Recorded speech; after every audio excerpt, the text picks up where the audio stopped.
ያፈቀርኳት ሴት እህቴ መሆኗን መቀበል አልችልም። ይህ ሁሉ ተንኮል የሰራችው ሴት ደግሞ እናቴ መሆኗን በፍጹም መቀበል አልችልም። የምትቀበለው የምትፈልገውን ነው።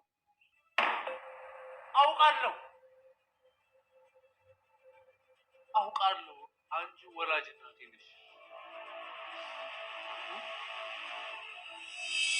ምን ማለት ነው ይሄ? በቃ ምንም አትበይ።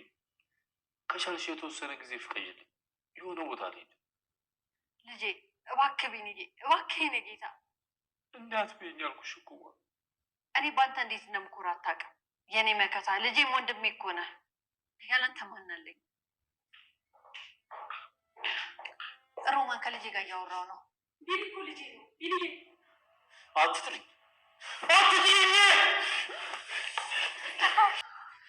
አስመሳይ። ተረጋጋ ቢኒ። አንተ ነህ አክስትህን የምትመታው? ተጠንቅቂያት። እቺ አረመኔ እርኩስ ናት፣ ለማንም የማትራራ ረክሳ አረከሰችኝ።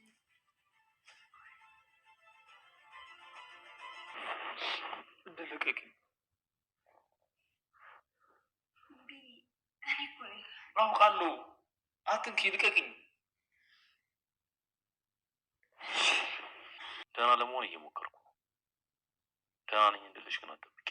ያስቀየመ ሰው አለ እንደ የተቀየምከው? እኔ ስቃዬን እጋፈጠዋለሁ። እቺ ሴት ግን ለአንቺም አደጋ ነች። ማናት? እህትሽ። ሲጀመር እሷ እህትሽ ሳትሆን ጠላትሽ ነች። ምን ሆነሽ ነው የኔ ልጅ? ንገሪኛ።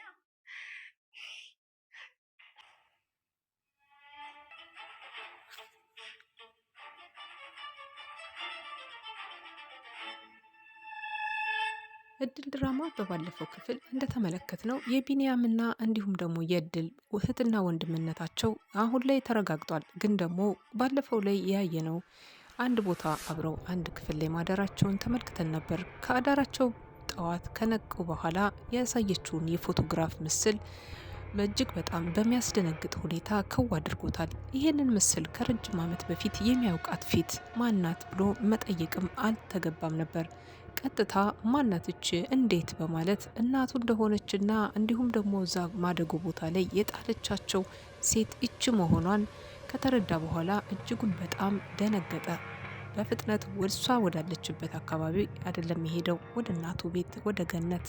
ቀጥታ አሳዳጊው ቤት ሲገባም የገጠመውን ነገር ለማን እንዲናገር በር ዘግቶ ብቻውን ካሳለፈባት ደቂቃ ጀምሮ ወደ ዋና እንግዲህ ሳሎኑ ከመጣ በኋላ ሮማን እንደተለመደው የማሽቃበጥ ስራዋን ጀመረች። ሮማን ምንም አይነት ነገር እንዳልተፈጠረ ማስመሰላ አንተም እኮ ልጄ ነህ ምን ሆነህ ነው በማለት እሷም ጥያቄ ብታነሳለት ዘሎ አንገቷን ያንቃታል። ይህንን የተመለከተችው ገነት ይሄ ሁሉ ነገር እየተፈጠረ ያለው ምንድን ነው ነገሩ ብላ ግራ ተጋብታለች። ግን ደግሞ ቢንያምን ለብቻው ለማናገር የፈለገች ትመስል ነበርና ገነትም እንግዲህ በተረጋጋ መንፈስ እባክሽን ሮማን አንዴ ተወጭልን እኛ እያናገርኩት ነበር ብትልም እሷ ግን ልትሰማ አልፈለገችም። ከሌሎቹ በላይ ማስብልህ እኔ ነኝ፣ ለምንድን ነው እንደዚህ የምታደርግ እያለች ገነት ስትተናነቀው ዘሎ እንግዲህ አንገቷን ያንቃትና ለዚህ ሁሉ ነገር ተጠያቂ ለህይወቱ መበላሸት ከዚህም በላይ ደግሞ መጣሉ ብቻ ሳይሆን ከእህቱ ጋር አንድ አልጋ ላይ ሆኖ መገኘቱ እጅጉን በጣም አሞታል ማለት ነው።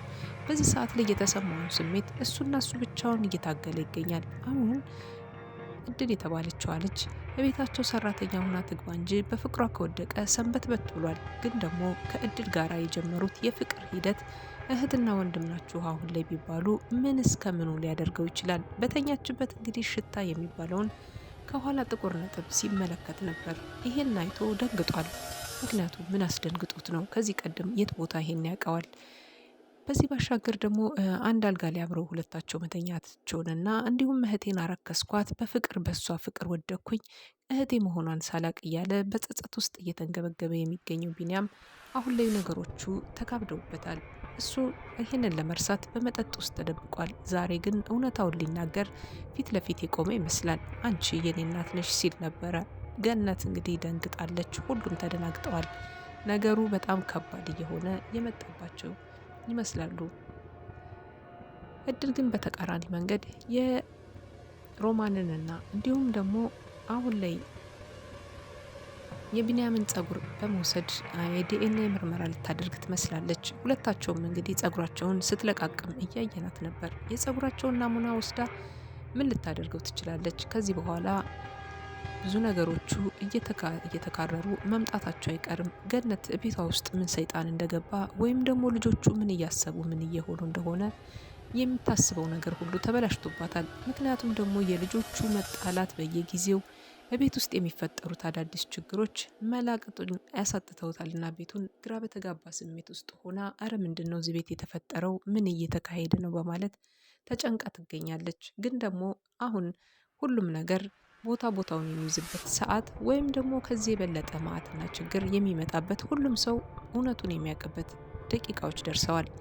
እውነቱን እንግዲህ ለማፍረጥ ቢንያም ፊት ለፊት የተጋፈጣት ይመስላል። እናቱ ሮማን እንደሆነችና ወልዳ የጣለችው ከዛም ባሻገር ደግሞ ያልሞተችዋን እድል ሞታለች ብላ የሰውን ልጅ የሰውን ሕይወትና ቤት አፍርሳ እንዲሁም ያልሞተችዋን ልጅ ሰው ቤት እንድታድግ አድርጋ እኔን በእንደዚህ አይነት መልኩ ማድረጓ ከእህቴ ፍቅር ይዞኝ እህቴን አረከስኩ በማለት እሱ እየተጸጸተ ያለውን ቢንያምን አሁን ላይ ይሄንን በህይወቱ ላይ ትልቅ አዲስ ነገር ሊፈጥርለት የሚችለው ብዙ ነገሮች ቢመጡ በጣም መልካም ነበር። ምክንያቱም ደግሞ ይሄንን ነገር አምኖ መቀበል አልፈለገም። እኔ ብቻዬን የማቀው አዲስ ነገር ተፈጥሯል፣ አንቺ ምንም አታውቂም በማለት እድልን እንግዲህ ሲያሸሻት እየተመለከትን ነበር።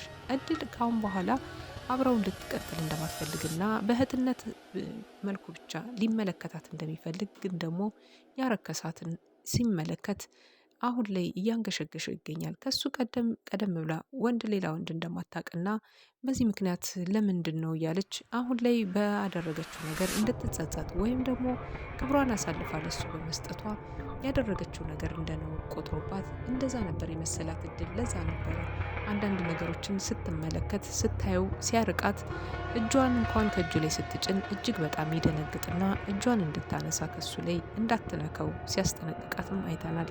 እድል አሁን ላይ በጣም ከባድ ጭንቀት ውስጥና እንዲሁም እንዲህ ነው የማይባል በጣም አዳዲስ ነገሮች እየተፈጠሩ ይገኛሉ። እንግዲህ የማደጎ ባለቤት የሆነው ሰውም ቢንያምን ለማናገር ሞክሮ ነበረ። እንዲሁም ደግሞ በተቃራኒ መንገድም ደግሞ እድልን ለማናገር ሞክሮ ነበር። ያለበትን ሁኔታ እንድትረዳውና አንዳንድ ነገሮችን ነግሯታል ማለት ነው። እሷም እንድትንከባከበው እያደረጋት ይገኛል። ግን ደግሞ እድል አሁን ላይ በጣም ከባድ ችግሮችን እያሳለፈች ብትሆንም ቢንያም ካደረገው ነገር አንጻር አሁን ቢንያም ሁሉንም ነገር ለማደጎ ባለቤት እንግዲህ ለሆነው ሰው እየነገረው ነበር። እናቱ እንደጣለችውና ያነሳችውም ሰው ደግሞ የእናቱ እህት እንደሆነች ከዛ ባሻገር ደግሞ ከእህቱ ጋር አብሮ መተኛቱን የፍቅር ግንኙነትን መጀመራቸውን ይህንን ሁሉ ነገር አብራርቶና ግልጽ አድርጎ ሲነግረው ነበር። እረ በጣም ከባድ ነው አለው። እንዴ ከከባድ በላይ ከባድ ነው እንጂ ከእህቴ ጋር ተኝቼ የፍቅር ግንኙነት ኖሮኝ እንዴት ይሆናል? በዛ ላይ የጣለችኝ እናቴ እኔ እኮ በቃ ማረባና ከንቱ ሰው ነኝ እያለ ራሱን እየወቀሰ የሚገኘው ቢንያም ይሄንንስ በስተመጨረሻ ገነት እንዴት አድርጋ ትፈታው ይሆን? የእሱን እናትነት ስታቅ ከዚህም ባሻገር ደግሞ እድል ልጇ እንደሆነች እዚህ ቤት በረከት ሆና እንደገባች ባወቀች ሰዓት ገነት ምን ይደንቃት ይሆን? ምክንያቱም ደግሞ ያልጠበቀችው ብዙ ነገሮች፣ ውስብስብ ታሪኮች መፈቻቸው ጊዜ አሁን የደረሰ ይመስላል። ይሄንን ቁልፍ መፍቻ አሁን ላይ ቢንያም እውነቱን ሊናገር ጫፍ ደርሷል። ይሄ ሁሉ ነገር የተፈጠረው እድል እዚህ ቤት ከመጣችበት ጊዜ ጀምሮ ነው። እድል ከመጣችበት ጊዜ ጀምሮ አዳዲስ ሀሳቦችንና አዳዲስ ንግግሮችን ብቅ ማድረግ ጀምራለች። ምክንያቱም ደግሞ እዚህ ቤት ውስጥ ላይ ያየችውን የሰማችውን ነገር ሁሉ ለቢንያም መናገሯ ዛሬ ቢንያም የወላጅ እናቱን ማንነት ያወቀበት ጊዜ ሆኗል ማለት ነው። ውድና የተከበራችሁ በያላችሁበት ሰላማችሁን ተመኘው።